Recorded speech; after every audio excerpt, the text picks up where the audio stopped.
London, in the summer of 1305, the cobblestones of the city were slick with a clinging morning dew, and the air hung thick with the smells of wood, human sweat, and something else, something acrid and primal, fear. A crowd gathered, thousands deep, with children perched on shoulders and vendors weaving through the masses, selling lukewarm meat pies. The atmosphere was a bizarre mix of festival and funeral. Laughter mingled with a grim, bloodthirsty anticipation. They had not come for a celebration. They had come for a man who had once made kings tremble, who now stood bound and broken before them. His name was William Wallace, to most of England. He was a savage and a traitor. To Scotland he was a warrior, a blazing symbol of what freedom could look like. But what happened to him on that August day was never about justice. It was about domination. It was a calculated effort to erase not just a man, but the very idea he stood for. To understand the sheer horror of what was about to unfold, you must first understand what led William Wallace to this final, brutal moment. Medieval Scotland was chaos wrapped in iron. Kings died without heirs, and powerful nobles switched their loyalties like changing cloaks. Silkos across the border. King Edward I of England, known as Longshanks, waited like a patient vulture. When Scotland faltered, he struck. Wallace was no prince, no polished nobleman. He was the son of a minor knight, raised in hardship and honed by loss. When the English murdered his family, something in him shattered, or perhaps something more powerful awoke. Here did not rise with gold or titles. He rose with pure, unadulterated fury in 1297. At the Battle of Stirling Bridge, Wallace led a ragtag army of Scottish rebels into one of the most stunning and humiliating defeats ever dealt to a professional English army. His tactics were bold, brutal, and devastatingly effective. For a fleeting, glorious moment, it seemed as if Scotland might truly grasp its freedom. But freedom has a price, and England would never, ever forget the name Wallace. For years, Wallace fought a relentless war, not only against English armies, but also against the crushing silence of betrayal. Most Scottish nobles had bent the knee to Loch, not Wallace. He became a ghost, a myth, a shadow slipping between the dark forests and Highland flames, until one day someone whispered his name for the wrong ears to hear. The betrayal came quietly, as it always does. Sir John de Menteith, a fellow Scot turned collaborator, handed Wallace over near Glasgow. There was no grand battle, no heroic last stand, just ropes, chains, and a crushing silence. England had its prize, but King Edward I was not satisfied with mere capture. He wanted a message, and he wanted it carved in human agony. Wallace's journey to London was not a transport. It was a ritual of humiliation in slow motion. Stripped of all dignity, he was paraded like a captured beast. For weeks he was dragged through English towns, bound in his own filth, spit on by jeering crowds, and displayed as a trophy of royal power. But through it all, he never begged, he never wept. Witnesses say he looked every jeering face in the eye, as if memorizing each soul who cheered his downfall. To Inglis, he was the monster, but the way they treated him revealed who the real monsters were. August 23rd, 1305, Westminster Hall.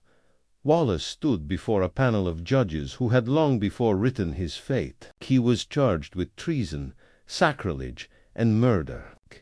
But here lies the twisted irony. Wallace had never sworn allegiance to Edward.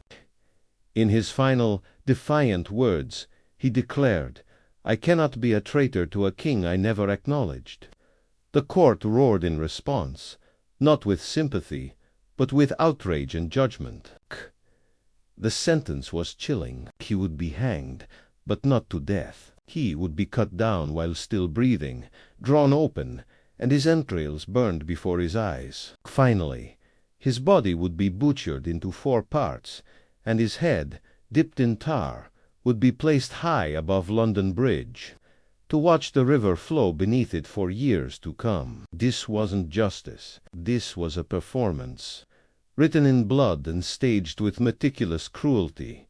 Dawn broke over London like any other summer day, but the air carried a different weight. It wasn't fog. It was palpable fear and excitement. The city had been preparing for days. Wooden scaffolds were hammered into place at Smithfield, while vendors sold roasted meat and cheap ale to the waiting, restless crowd.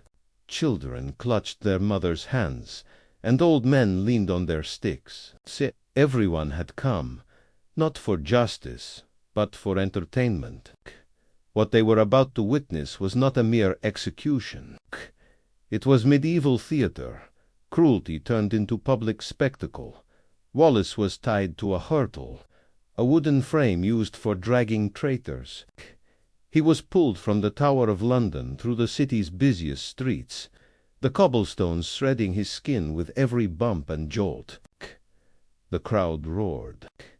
Some jeered, some laughed, and some simply stared, watching a legend be reduced to meat for the slaughter. Here had no sword, no armor, no voice, only the unbroken eyes of a man who refused to be broken in spirit. At Smithfield, the scaffold loomed above the crowd like a dark altar. Wallace was hoisted up and hanged by the neck, but only enough to choke him, to bring him to the very brink of death. As his body convulsed, they cut him down, still alive. What came next was a sudden, stark silence. Even the crowd seemed to stop breathing. The executioner pulled a knife. With slow, deliberate cruelty, he opened Wallace's abdomen and pulled out his entrails. Wallace was still conscious, his face a pale mask of agony, his mouth bloodied, but his eyes were still open. One by one, his organs were held high for the crowd to see, then thrown into a crackling fire. As Wallace was forced to watch, the crowd gasped. Some turned away, sickened, while others cheered.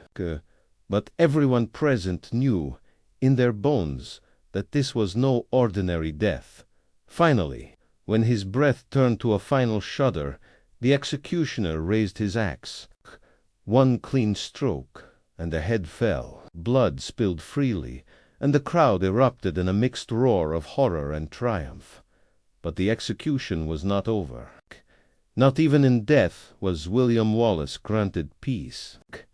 The executioner took his blade again, not to kill, but to divide. His arms were removed, his legs hacked apart. Blood poured over the wooden scaffold like spilled ink on a death warrant. One by one, the body parts were wrapped in cloth, each labeled for its macabre destination. Wallace wasn't just executed, he was disassembled. A human body was turned into 4 separate warnings. His head, blackened with tar, was hoisted on a spike above London Bridge. It stayed there for years, the eyes that were once so fierce now empty, staring at the Thames as it flowed like time itself. The 4 quarters of his body were sent to the far corners of the kingdom, one to Newcastle, another to Berwick, one to Stirling where he had once won a nation's hope, and one to Perth, where that hope had bled out. These were not random choices. This was message warfare. Challenge England, and you will end like this. Thousands had cheered, thousands had laughed. Some had fainted, and some had sold souvenirs, but all of them were witnesses. They saw what happens when a man becomes a symbol, when a body is no longer flesh, but language. Wallace's execution was not just physical, it was psychological and spiritual. A medieval ritual of fear designed to crush the Scottish spirit for 1,000 years, and yet it backfired spectacularly. King Edward believed he had killed the rebellion, but he had done something far worse. He had created a martyr. Wallace's death did not silence Scotland. It ignited it. His dismembered body became a map, not of fear, but of rage. Across the north, whispers grew into roars, and within years Robert the Bruce rose, not with words, but with fire and steel. What Edward tried to destroy became Scotland's rallying cry. Wallace had no crown and no grand army, just one man's refusal to bow. His death was designed to break spirits. Instead, it carved courage into a nation's bones. Sir, on every battlefield that followed, soldiers whispered his name. In every tavern, mothers told their children of the man who died in pieces, but who never, ever surrendered. They took his life, but they could not take his cause. Even centuries later, his name bleeds through stone statues, battlefield ruins, and songs of freedom. He did not live to see Scotland rise, but without his fall, it never would have stood. In the heart of London, long after the cheers died and the crowds dispersed, his tarred head watched silently from that bridge. Space, meant to warn, became something else entirely, a symbol of defiance, a ghost that refused to vanish. William Wallace didn't just die. He was reborn in every generation that chooses resistance over submission, and that is why his execution was far more horrifying and far more powerful than you can possibly imagine.